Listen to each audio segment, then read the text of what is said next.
You lads have there's a few quirky styles in here, isn't there? You and Tyrone. Little unspoken competition, you know. Yeah, 100%. Sam Logue here with Paul Ryan, Coliseum Gym. Sparring day, Paul. Yep. Who'd you spar with today? We sparred Bobby Flood 3 rounds, and then we sparred with Shane for the last 3. Shane's making his debut next week. Super tough lad, coming from Muay Thai background, so he'll do well. Deadly, man. How did you what kind of sparring was it today? Is it just kind of free sparring, or are you getting in there working on certain things, or how does it work? Like me and Pete will go through what I need to work on every day of the week, you know. So then the whole thing is, Pete will tell me what to do. I'll drill away him. I'll do it in shadow boxing, but then I need to be willing to do it in the ring and kind of listen to Pete and do what I'm told. When you do it in the ring and sparring, you make it real, and you do it in fights, you know. 100%. Yeah, definitely. A quick word on Bobby Flood though, because he's kind of the male youth amateur that's kind of on people's minds and on people's lips. He does look to be a little bit special. Just talk to me about how good Bobby Flood is and how good he can be.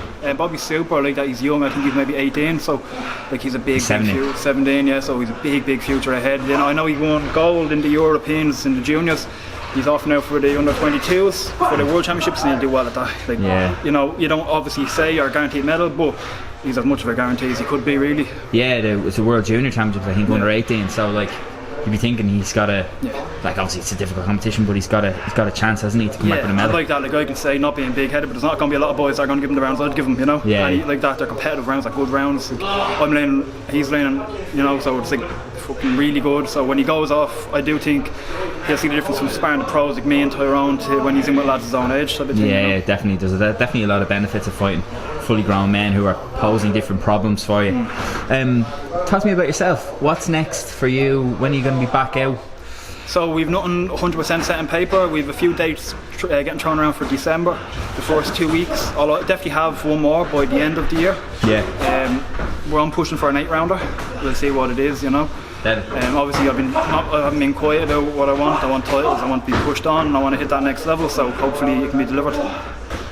There was obviously a bit of talk about, or between you and Owen O'Neill and guys like this. What's the kind of situation there like? Is that a fight you'd like? Is it a fight you'd be confident of winning? It wasn't really talk between us. It was more so me calling him out and him just avoiding it like the plague, you know. But no, look, I'll do Owen in 2 rounds, you know.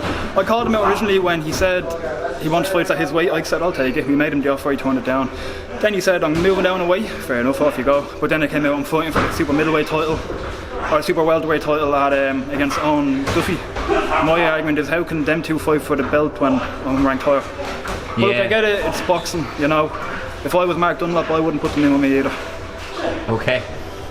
You just said that you think you win in 2 rounds. Do you believe that there's that much of a gulf in class between yourself honestly, and Owen?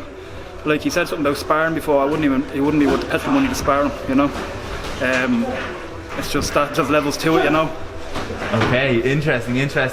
We'll have to see. I know that the last time we interviewed Owen O'Neill, he had said that, you know, obviously he's been advised by his manager as well, by Mark, to kind of not to speak too much on it and not to kind of go back and forth. But to be honest, I think it's a good thing, because it creates a bit of buzz in the scene, man. So the whole thing, we need to. Everyone's saying, let's build Irish boxing, let's build Irish boxing. So you want domestic fights. Almost a good ticket seller. He's popular up north. I'm popular in Dublin. It just makes perfect sense. Like at the start, it was nothing personal. I just wanted a fight. I wanted a good domestic fight. I've called it everyone. You know, I haven't made that a blatant secret that I want a domestic fight. Yeah, exactly. So, is that kind of the next step for you? Like, are you thinking, like, I need something to get excited about? I need to start. You know, is there different elements that you don't get from the kind of journeyman or the small hall shows of fighting abroad? Like, I'm an extremely disciplined, I'm extremely dedicated. So no matter if I'm fighting someone with 1 win and 80 losses, or I'm fighting someone 10-0, I'm putting 110% in. But I know that all the lads are calling out Eddie Hearn for the Croke Park fight. You're not going to get Eddie Hearn's attention beating someone on points that's 5 wins and 18 losses. Yeah. That's not going to get his attention. You need to get good scalps, you need lads that are undefeated, you need to put in a good performance, you know. Like my last fight, he had a bad record, but he's only been stopped something like 5 times. He was never stopped in the UK. I blitzed him in 2 rounds. The fight before that was a lad who was in with world champions and stuff like that. I dropped him in the first round. The fight before that, the lad was 3-1. I stopped him in the first round. The fight before that, the lad came off beating Dominic Donegan. I stopped him in 40 seconds. So, you know, like I'm trying. I want to make statements. I want to get people to look and say, Jesus, Paul Ryan's doing stuff. Making statements, stopping guys because who don't get stopped. You can't sit there and say, Eddie Hearn, put me on Croke Park. Eddie Hearn, put me on this, put me on that, when you're not doing that. how many lads out there are getting six round decisions over journeyman? Everyone. So if you want to stand out, you need to stand out. Yeah, 100%. I get Like, you. look at Makes Gary sense. Cully, prime example.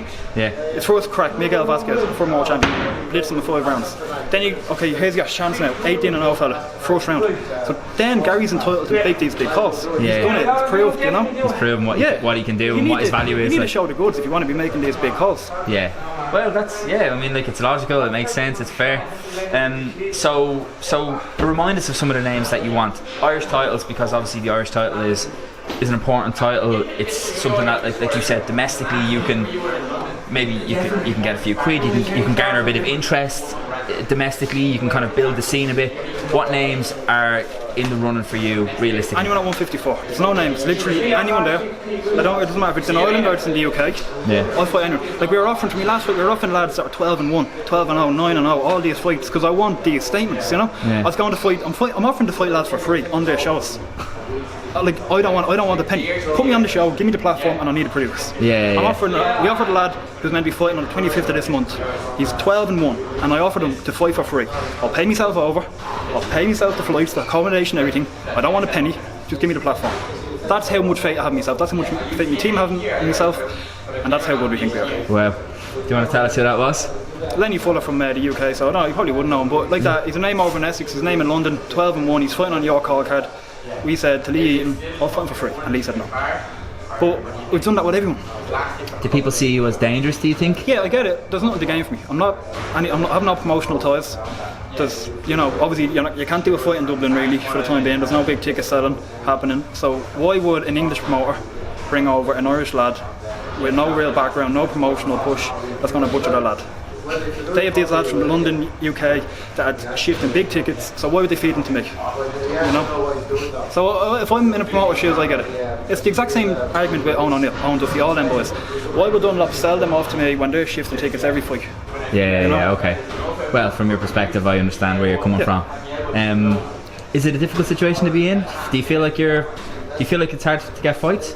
It's 100% hard to get fights, but I do it for the love, so I love coming every day, I love training, I love getting the best out of it. Yeah. The fight at the end, that's my reward at the end, is the fight, Yeah. This is the process, this is what I'm trusting, and this is what we're going with. Do you feel like you're good enough that you can trust the process and eventually you will get to where you want to go? 100%, I'm backing myself, I was in college on a full scholarship, I dropped it because I wanted to go full time, that's the faith I have in myself. Well, so I'm getting up at 4 o'clock every morning to go to work for a few hours, to come here to train, to go home to train again. Yeah. This is how much I'm putting into it, I'm putting my life into it, Well done, fair play, man.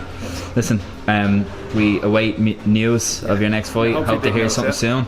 And Paul Ryan, thanks very much for talking to IrishBoxing.com. Appreciate it. Gent.